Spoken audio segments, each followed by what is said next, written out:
Lord Lucian here, and today I want to talk about men's rights. Might briefly go into gender equality once again and use those terms, and I might go into feminism, I guess, in some kind of sense. I wanted to talk about men's rights because society nowadays seems to neglect that men should have fair or equal rights to women. And as of right now, men do not have the same rights as women. And the best example to that is, yes, there are times where it seems that a man makes more money at a job place than a woman, but you gotta think about it this way. You can't go and say, okay, they work the same job and he gets paid more money. That's your excuse, but yet he has maybe 5 years more of experience than she does. Okay, so obviously and clearly she's not going to be making as much money as he is. I don't care if I was a business owner. I'm going to look at experience over gender. I'm not going to hire a woman in just because she's a woman so that she feels, or women in general in society feel that, oh look, this company's hiring a lot of women, and it doesn't benefit the company. You got to go by experience. So let's say there is a man out there that has more experience than that woman. Yes, he's going to get paid more. That's just common sense. So now we're going to go into men's rights in a court of law, or by law, or by the justice system.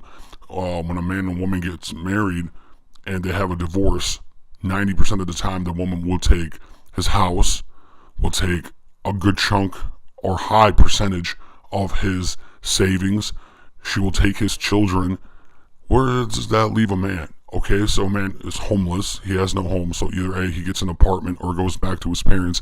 If he's in his late 30s, that's going to be embarrassing. Let's say his parents are at a retirement home. He has to get an apartment. Let's say that's going to take some time. So he's actually going to be homeless for a while before he's able to acquire an apartment. Okay, let's say they don't have nothing, or he has to look for, what's his best thing, like what would benefit him the most. So he's homeless for the time being. Okay, how is he supposed to get mail or bills or anything? He has no home. He has no home address because she took his home. That's just a clear, logical answer. She takes his savings. Let's say he saved up a certain amount of money in his bank. She's going to take his money. And not all of it, but she's going to take a good percentage of it, and she's going to take the majority percentage of it as well. Because for some reason, the justice system believes that a woman, she needs that little bit of financial gain to support herself and her children, because then it leads to her getting the children. So he doesn't get his children, and he has let's say once a week or every 2 weeks, or maybe sometimes once a month, he's allowed to see his children, because that's what they determined in court would be the best thing. And plus all the court fees, all the stress, all the mental stress. And then let's say the children are under 18, he has to pay child support. So technically the woman doesn't even have to work. She can get food stamps, welfare, and collect her child support checks, and she can probably spend it on herself. The courts are not even going to ask that question. So in that essence, I believe that that's really not fair, and men don't have rights when it comes to that. And it's kind of disturbing, and it kind of, I really wish that it was fair. I'm not saying, flip it around and have men have the same opportunities that there is existing opportunity for women now when it comes to a divorce. No, I'm saying when there's a divorce, both parties have court fees. That sucks, okay? Clearly. Now, when it comes to taking the man's home, they both owned it. So, it really depends then, on certain factors. Let's say he makes more money. He could probably acquire himself, an apartment or another home. But in the same time, if she doesn't make good money, how is she going to afford that home? You got to also think of it that way. So that house is going to be foreclosed, and let's say they lived there 20 years together, or something like that. That's just going to evaporate that thing that the guy invested in when he was young, so that they both together can have a place of their own. Now it's going to get basically, just thrown into thin air. Fuck it, whatever. It's a loss. Both she and him both lose on that. They lose the house because this justice system is stupid and they want to reward the woman with a house, take the man's savings. Like, so it's his savings. He saved that money not for himself really, but for the family if there was a family emergency, like, I don't know, replacing, something very big and important that costs a few $1,000s, or like a house, or not a house, but car or something like that, or a garage door which is like $2,000 to replace, or something that's more expensive to replace. That's why he would have a savings if he's lucky enough to have a savings. Okay, so now she takes his children. Okay, what determines that a woman should have the right to having her children? I mean, yes, they're both their children, but why does it always, in the court of law, determine that a woman gets the children over a man? What happens if the man has a better job, like a job that pays a bunch more? Let's say he makes $30,000 to $40,000 more than she does.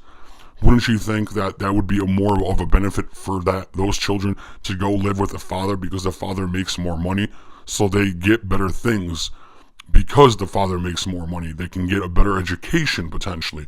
They can live in a comfortable home setting.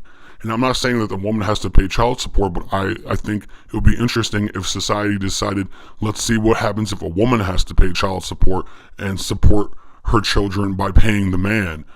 And them taking such a high percentage out of child support, because I've known men that have paid child support, and they said that it's almost drives a person into suicide because they can't afford anything for themselves and they're paying for their children. When she makes money too, like, why can't they decrease the amount that he's got to pay because she makes money too? It's really unfair, and it's basically so. He loses his home, loses his savings, loses his children. What is he left with? There's absolutely nothing. So I believe that men should have rights, as in a divorce, take and determine by statistics or facts, about the man. Let's say he does have a better job. Let's say he has a great benefits package, so he has good health insurance. He can get health insurance for his children, so his children have good health insurance. I think that would be good. So he would then be able to keep his home so the children have a place to live in. He would be able to take, and since he has a good job, he can do anything and everything to take care of his children. He has good health insurance, so his children will be healthy, will be able to go to the doctor whenever. Let's say he has a job like a senior programmer where he can actually work from home. As an example, then clearly he's going to be able to be a good father and take care of his kids. And what father wouldn't want to take care of his kids if he truly loves his kids?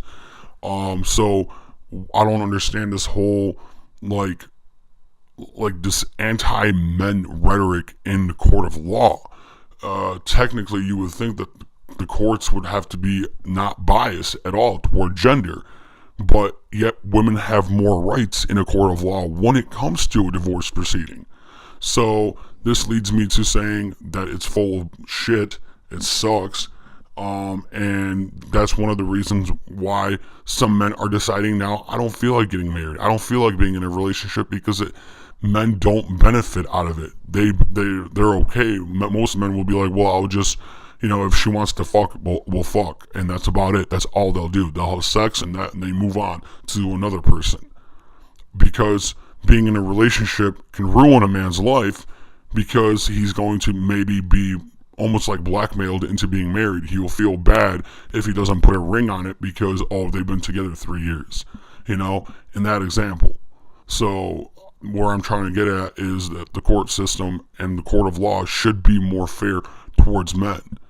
At least I'm not saying that men should have superiority, or benefit more. I'm saying that it should be fair. So if, let's say, the woman does make more money than the man, yes, she gets to take his home. She gets to take, one of his cars if he has two of them. So she has her own car. She gets to take the children. And the guy should pay child support. But let's say it's flipped around and the man has a better job and better benefits package, then he should get the home. He should get the children. I'm not saying he should take away her savings because she probably doesn't have a savings. If she does, if we were to be fair, take a small chunk of that savings. Make child support less expensive.